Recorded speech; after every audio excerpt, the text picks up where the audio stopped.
Cuba bayangkan apabila sesuatu obsession ataupun ketaksuban yang melampau boleh membuatkan satu keluarga dibunuh dengan kejam. Dan cuba korang bayangkan bila korang bangun dari tidur and korang dapat tahu bahawa salah seorang daripada anggota keluarga korang tengah hunt korang, tengah mencari korang dan membuatkan sesuatu benda yang kau tak pernah bayangkan. Bila kau keluar daripada bilik kau, ruang tamu kau dipenuhi dengan berlumuran darah. Assalamualaikum guys, welcome back to my channel. Aku nak cakap thank you kepada semua yang telah subscribe pada channel aku dan juga yang telah share dan juga like segala konten aku. Aku nak cakap thank you so much for the support. Dan juga jangan lupa untuk follow aku punya social media yang lain. Aku punya Instagram, aku punya TikTok. Korang boleh follow aku dekat situ sebab aku akan juga post update-update tentang video aku yang akan datang dekat sana juga. Okay, so tanpa membuang masa lagi, hari ni aku nak cerita dengan korang satu kisah benar mengenai satu kejadian yang teramat tragik. And bila aku dapat tahu pasal tentang kisah ini, aku pun macam mana nak cakap, dia punya tragiknya pasal kisah ni aku rasa dia terlampau deep and aku tak boleh bayangkan kalau sesiapalah berada dalam situasi tersebut. So guys, let's go.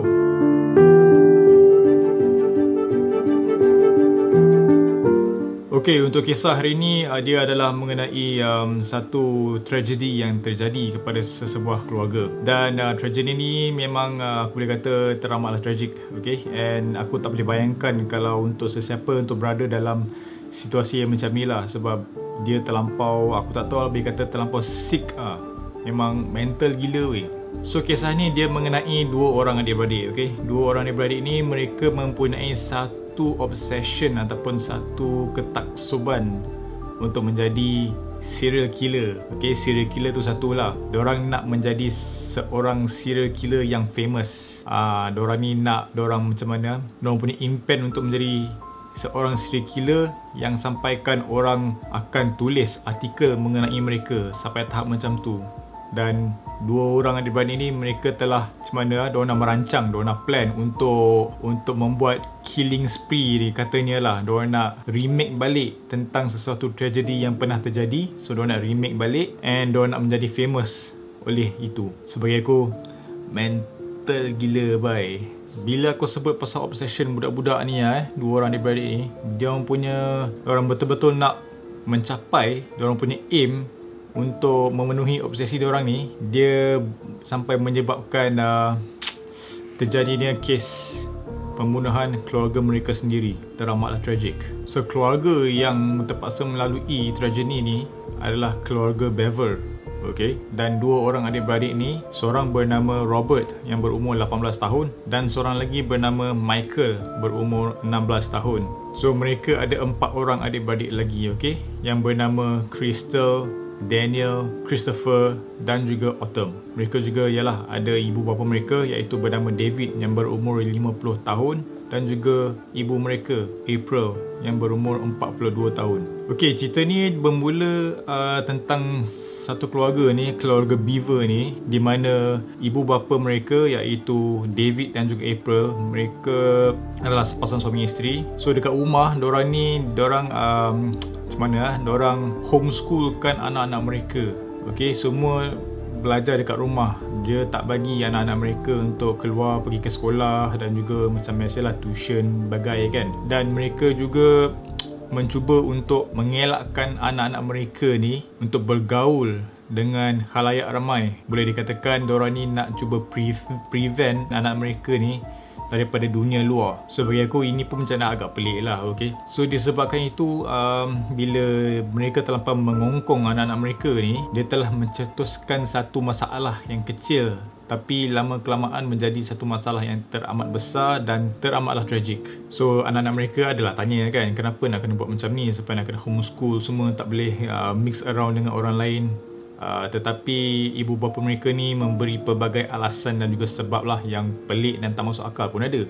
One problem leads to another problem tau. So apabila dah jadi macam tu, dia telah memberikan impact yang agak besar, terutama sekali kepada dua orang anak lelaki yang sulung mereka lah, iaitu Robert dan juga Michael yang berumur 18 tahun dan juga 16 tahun. Macam Michael ni, dia adalah seorang yang hampir sepanjang masa lah dia akan menghadap video game, dia akan main video game sepanjang hari, kadang sampai 24 jam pun ada. And yelah, of course lah, bila dah kena homeschool semua kan, petak member kan, so dia akan meluangkan masa banyak dengan main game lah untuk distract. Sebab mestilah dia merasa diri ni dikongkong ni macam stres, akan duduk kat rumah je kan. Okay, tu untuk Michael. Dan untuk Robert ni pula, dia ni macam mana nak cakap lah, dia ni macam pelik sikit dan dia ada satu obsession terhadap serial killers, kau tahu. So dia ni macam Michael, dia banyak luangkan masa untuk main video game. Untuk Robert ni pula, dia banyak dan juga dia kerap menonton video-video dan juga dokumentari tentang serial killers. Kalau tengok macam kat TV biasa, kita tengok all these crime shows and everything kan, dia tunjuk pasal serial killer, apa dia orang buat kan, itu tak apa. Tapi macam Robert ni, dia terlampau mendalami and dia terlampau menjiwai watak serial killer tu. So dia dah jadi terlampau obses sampaikan dia tahu bagaimana seorang serial killer bekerja, apa yang dia buat sebelum dan selepas membuat tugas diorang ni kan, which is membunuh orang kerja kan. Macam mana nak menyorok evidence itu, bagai macam mana nak lari kalau let's say polis cari ke apa kan, sampai tahap macam tu dia punya deep, dia punya pergi ni. So pada suatu hari dia melihat adik dia Michael yang sedang syok main game kan, tak tahu game apa dia main, and dia sedang menonton pasal dokumentari dan juga video pasal serial killer ni. Dia mengajak Michael untuk join sekali tengok video pasal serial killer ni.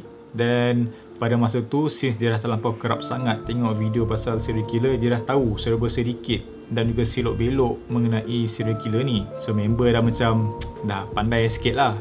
So daripada situ dia ceritalah dekat Michael, cerita dan juga mengajar dan juga perkenalkan dia tentang serial killer ni. So daripada situ dia dapat idea macam, oh, dia ada satu obsession ataupun impian untuk menjadi seorang serial killer yang famous, dan dia cuba mempengaruhi si Michael ni juga. So apabila dia dah tengok all these videos tentang serial killer ni, dia mulalah, dah mula cerdik sikit, dah mula pandai. Dia mula untuk membeli senjata daripada online tau.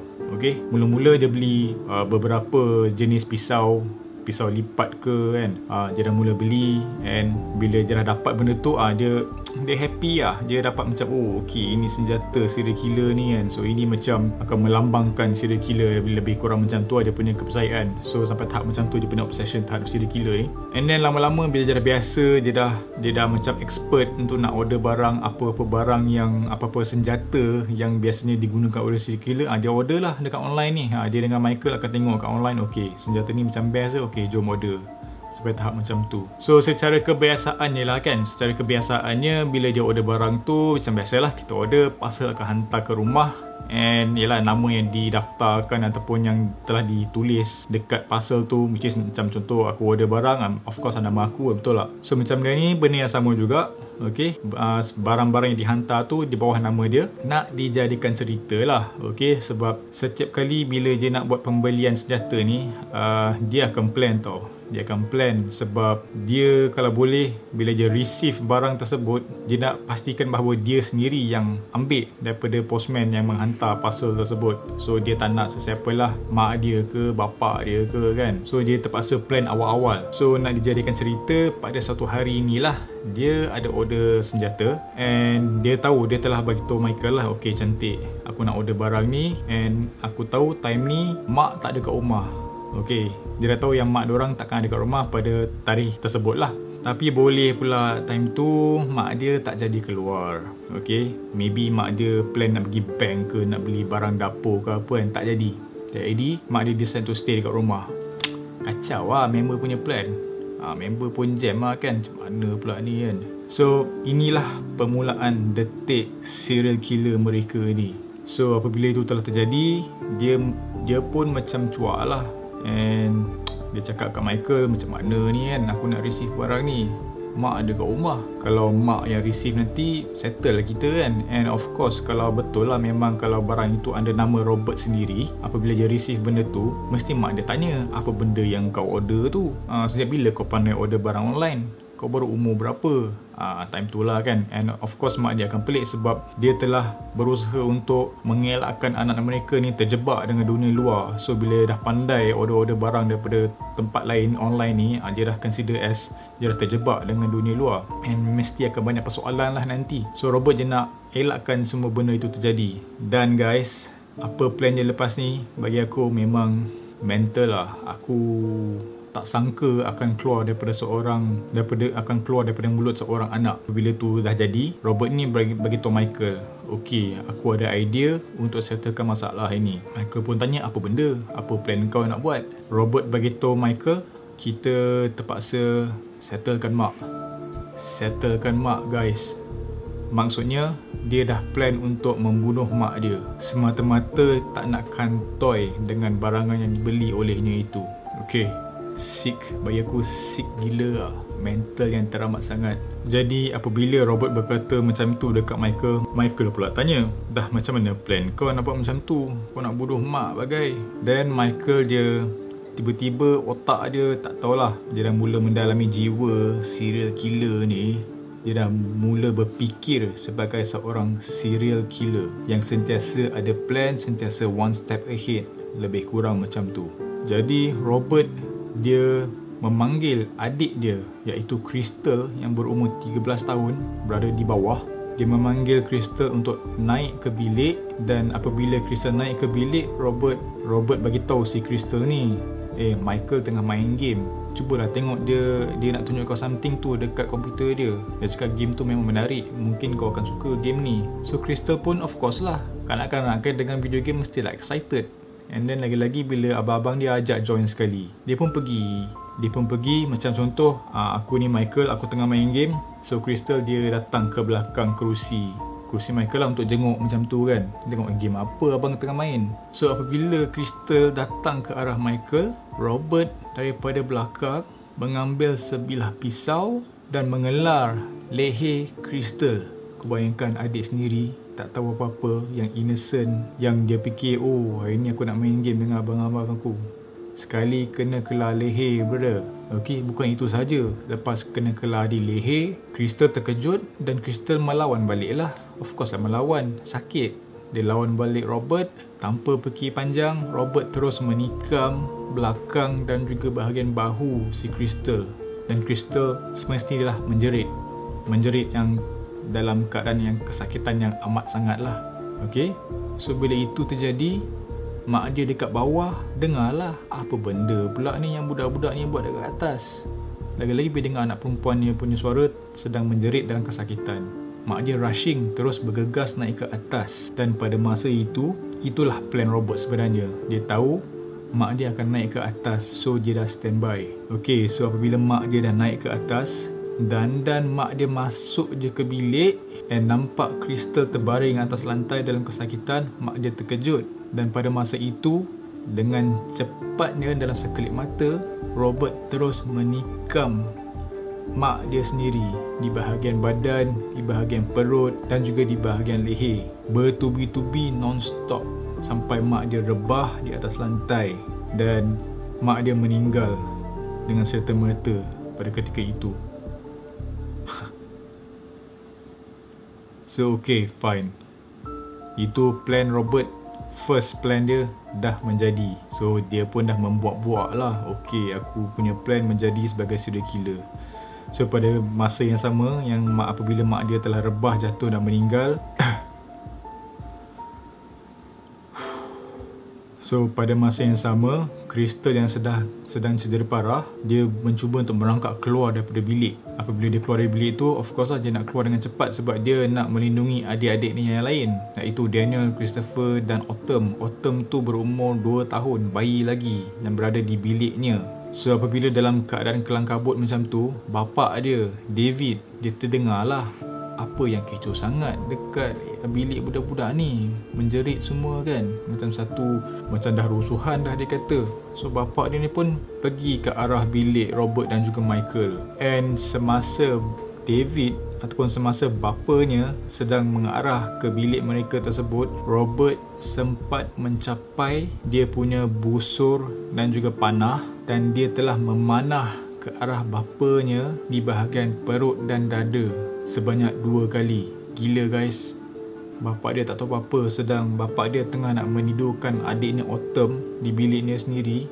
Next thing you know, dia nak tengok menjenguk apa yang tengah jadi. Terus anak panah dekat dia terus daripada anak dia sendiri. Anak panah yang telah ditembak ataupun yang telah dipanah oleh anak sulung dia sendiri. Dan bapanya terus rebah dan meninggal di tempat kejadian tersebut. Kemudian nak dijadikan cerita lagi, adik mereka Daniel yang berumur 13 tahun, dia berada di mana orang kata hallway dekat bilik mereka tu. Dia terkejut, dia terkejut melihat apa yang telah terjadi di depan mata dia sendiri. Dia nampak ibunya yang telah meninggal dunia dan juga bapanya telah meninggal dunia di tangan abang dia sendiri. So member terkejut, Daniel terkejut dan terkesima sementara, tetapi dia sempat melarikan diri masuk ke dalam toilet yang berada di luar bilik Robert dan Michael ini, dan dia terus mengunci pintu toilet tersebut. Dan Daniel ni semestilah dalam keadaan yang panik, menggelabah, cuak semua, dan nasib baik dalam toilet tu ada telefon.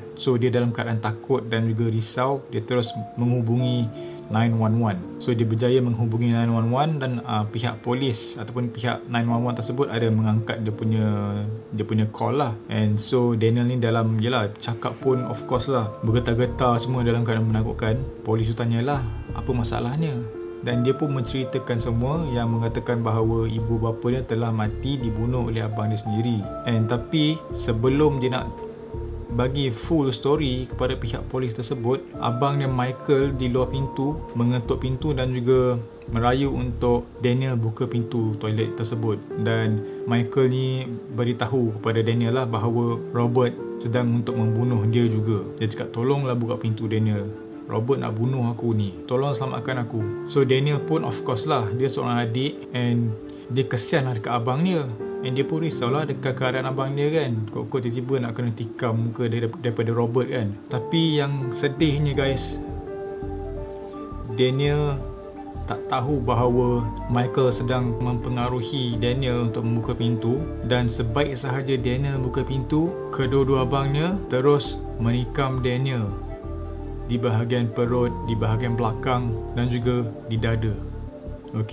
So apabila Daniel tengah on call dengan polis tadi, line terus terputus. So polis mesti pelik lah apa telah terjadi, betul tak? So Daniel dia terus rebah ke atas lantai juga, and dia pun sama meninggal di situ.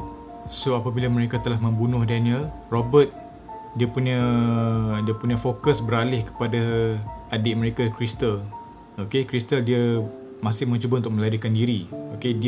Crystal dalam keadaan berlumuran darah, dalam kecederaan yang teramat parah. Biasalah budak kecil perempuan kena tikam kan, memang dia dah berada dalam keadaan yang teramat lemah, and dia cuba untuk menyelamatkan dirinya. So apabila Robert pergi ke arah Crystal, Robert mencuba untuk membunuh Crystal dengan mencekiknya di leher dengan kuat. Kalau korang nak tahu betapa psikonya Robert ni, betapa mentalnya Robert ni, dia dah plan untuk membunuh adik bongsu mereka, iaitu Autumn yang masih bayi berumur 2 tahun yang sedang tidur nyenyak, yang tak tahu apa yang tengah terjadi. Apa yang dia plan is, dia hendak memotong kepala adiknya tersebut. Tapi kan guys, bila benda macam ni jadi kan, apabila Robert nak buat benda tersebut, nasib baik polis dah sampai ke rumah mereka. Mereka sedang mengetuk pintu, sedang mencuba untuk memecah masuk ke rumah tersebut. Dan salah seorang daripada anggota polis yang berada di kawasan perumahan mereka tersebut, dia ternampak dekat dia punya front doorstep, di bahagian depan pintu rumah mereka, ada darah, ada berlumuran darah, dan dia terdengar ada seseorang yang dalam keadaan, dalam nada yang lemah, menjerit meminta tolong, iaitu Crystal. So bila polis dah sampai dekat rumah mereka tu, Michael dengan Robert memang diorang menggelabah lah, diorang cuak, diorang terus keluar, lari melalui pintu belakang. So apabila Robert dan Michael cuba melarikan diri sampai di kawasan perumahan diorang ni lah, mereka dikejar cepat oleh anjing K9 polis. So mereka tak sempat untuk melarikan diri, untuk selamatkan diri, dan mereka berjaya ditangkap oleh pihak polis. Dan pihak polis berkata bahawa Michael dan Robert ni, diorang punya baju badan dipenuhi dengan darah-darah dan juga ada juga cebisan isi dan kulit di badan mereka. Betapa ready mereka untuk menjiwai watak serial killer ni. Diorang siap dah pakai protective vest, kau tahu. Kot-kot ada polis nak cuba lah tembak diorang ke, menikam ke. So diorang dah fikir dah, diorang fikir ahead. So gila, psycho tak psycho, diorang dah plan semua benda ni. Jadi Robert pula, dia telah mengaku bahawa dia dan adiknya Michael telah merancang pembunuhan ataupun series serial killer diorang ni untuk membunuh keluarganya pada masa yang dah lama tau. So diorang dah plan benda ni daripada awal lagi. Dan dia juga ada menyatakan bahawa mereka telah merancang untuk mengasingkan tubuh badan mayat-mayat keluarganya dan disimpan ke dalam storage box ataupun dalam peti ataupun kotak simpanan. Dan mereka juga akan menyimpanlah kotak tersebut ataupun storage box tersebut di attic di rumah mereka, which is attic tu dekat tingkat paling atas lah, macam storeroom yang kecil lah, okay, yang berada dekat bumbung. So untuk berapa lama diorang nak simpan benda tu aku tak pasti. Dan polis juga ada mengeluarkan kenyataan bahawa Robert ada beritahu mereka yang mereka hendak membuat video tentang series pembunuhan mereka ini. Okay, diorang ada membuat video dan akan simpan dalam flash drive, okay, flash drive ataupun dalam pen drive. And of course dekat rumah mereka ada juga CCTV. So polis boleh melihat kejadian yang terjadi pada ketika itu. Dan apa yang lagi sick lah pasal Robert dan Michael ni, mereka dah plan, mereka dah merancang untuk membuat macam diorang panggil a killing spree tau. Killing spree di mana diorang akan keluar kepada neighborhood diorang ataupun kawasan perumahan diorang, and in public diorang akan membunuh orang secara random sampaikan diorang boleh capai tahap membunuh seramai 50 orang. So diorang dah set diorang punya target tau as yalah, nak jadi serial killer yang famous, okay, dengan mengharapkan orang akan tulis artikel mengenai mereka ni, The Bever Brothers ni, the serial killers. Diorang nak sampai tahap yang macam tu. So apabila mereka berdua telah ditangkap oleh polis, ada salah seorang daripada polis yang mengatakan bahawa apabila mereka sedang menahan si Michael dan Robert ni, dia ada sebut yang muka ataupun wajah Michael dan Robert ni umpama macam diorang tak ada emosi yang rasa bersalah ataupun menyesal, tetapi muka yang orang kata very cool punya muka tau, okay? Muka yang tak ada emosi langsung. Okay lah, fine, tak ada emosi tak apa. Tapi polis tu berkata selepas mereka digari dan selepas Robert telah mengakui apa yang telah dibuat, apa diorang punya rancangan untuk diorang punya serial killer ni, dia ada macam rupa yang memberi senyuman ataupun sengih yang begitu sinis. Ibarat macam apa yang telah terjadi kepada keluarga mereka adalah satu achievement bagi mereka. So polis memang time tu dia geleng kepala, dia macam tak sangka sampai boleh jadi macam ni. So selepas penangkapan mereka berdua ni, dua orang adik-beradik ni, mereka telah disoal siasat secara berasingan untuk mendapat information ataupun sebab bagaimana boleh terjadi sampai macam ini, sampai kes yang sebesar macam ni, sampai membunuh keluarga sendiri. Dan ada seorang ahli psikiatris forensik yang bernama Dr. Jason Beeman. Dia telah membuat penilaian terhadap Michael selepas beberapa minggu daripada kes jenayah tersebut. Dia ada membuat satu statement yang selepas penilaian dibuat, dia ditinggalkan dengan lebih persoalan dan kekeliruan berbanding daripada jawapan yang dia expect untuk dapat daripada Michael. So even psikiatris forensik pun tak boleh nak brain macam mana budak-budak dua orang ni boleh buat perbuatan yang begitu, aku tak tahu, begitu immoral lah, okay? Dan untuk Crystal pula, iaitu adik kepada Michael dan Robert, dia survive tapi dia memerlukan satu rawatan yang memang serius lah, sebab dia punya keadaan dia, condition dia memang teruk. Banyak bekas tikaman yang dilakukan oleh abang dia sendiri tu. So dia memerlukan pemantauan yang teramat detail lah. Dan dia telah membuat keputusan untuk mengambil tindakan yang berat terhadap dua orang abang dia tersebut. So apabila selepas Michael dan Robert ditangkap dan mereka disoal siasat, mereka terpaksa berhadapan dengan mahkamah, dan Robert dia dijatuhkan hukuman yang berat, iaitu dipenjarakan seumur hidup, manakala untuk Michael pula dia masih kena go on for a few trials. Okay, dan kemudian mahkamah mengambil keputusan untuk menjatuhkan hukuman penjara seumur hidup juga kepada mereka.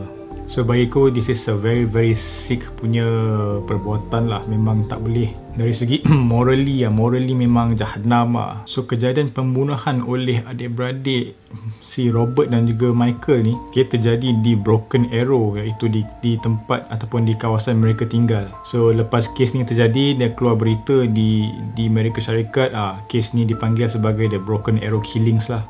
So Broken Arrow Killings ni dia akan mengisahkan tentang kes pembunuhan oleh Michael dan juga Robert ni. Jadi untuk kes pembunuhan ini, dia semua terjadi pada 22 Julai tahun 2015. Okay, dia antara 22 hingga 23 lah, sebab kejadian itu berlaku pada lewat 22 hari bulan dan berakhir pada awal 23 hari bulan Julai. So dalam beberapa jam tersebut tercetusnya satu jenayah yang antara orang kata amat tragik. Jadi apa yang aku boleh ambil daripada kisah ni lah kan, obsession ni dia adalah satu benda yang boleh mendatangkan akibat yang teruk lah kalau kita tak tahu nak bezakan between right or wrong. Okay, tak tahu nak bezakan apa benda yang betul, apa yang salah.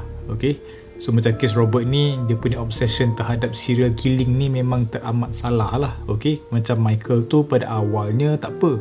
Okay, dia obses dengan main video game, which is fine, no problem with that. Okay, tapi dia pun telah dipengaruh oleh abang dia sendiri, okay, untuk mendalami dan juga menyelami dunia serial killer ni. And boleh jadi juga bagaimana si Robert ni dia boleh menjadi terlampau obses dengan serial killing ni oleh kerana yalah mereka dikongkong dengan agak berat, aku boleh katakan, oleh ibu bapa mereka ni. So mungkin yalah, bila kau dikongkong, kau hanya stuck dekat rumah and then mulalah, okay, especially macam sekarang ni kan, dengan social media, video kau boleh tengok dekat internet secara free, kau tak payah nak kena beli, nak kena langgan ke apa kan. So mulalah dia tengok benda-benda yang merepek ni. Mungkin daripada segi ibu bapa mereka ni, mereka memang mengongkong, okay, tetapi mungkin terdapat juga kekurangan dari segi pemantauan tingkah laku dan juga perbuatan anak-anak mereka tersebut. So because of that, all the serial killing happen dalam rumah mereka sendiri. So teramatlah tragic. So aku just harap kepada semua dan juga kepada diri aku just boleh nak cakap lah, kalau boleh tu, kalau obsess on something, of course kita nak dapatkan benda tu kan. Tapi selagi benda tu adalah benda yang betul dan bermanfaat, tak apa, tak ada masalah. Okay, as long kita fikir dengan kita punya akal, apa yang betul, apa yang salah, InsyaAllah kita semua akan okay. Kita sentiasa akan dilindungi oleh Allah SWT. So begitulah kejadian tragedi ataupun kejadian yang teramat tragik kepada Bever family ni di atas tangan anak sulung mereka, dua anak sulung mereka, iaitu Robert Bever dan juga Michael Bever. So bagi aku benda ni adalah satu yang gila. Macam aku cakap banyak kali lah, very sick, very mental, very immoral gila. Memang aku tak tahu sebenarnya cakap apa yang ada dalam kepala otak diorang ni. So aku harap korang enjoy dengan kisah benar aku hari ni. And kalau korang ada apa-apa nak cakap, korang boleh tinggalkan dalam komen box kat bawah. And of course jangan lupa untuk follow aku punya social media yang lain.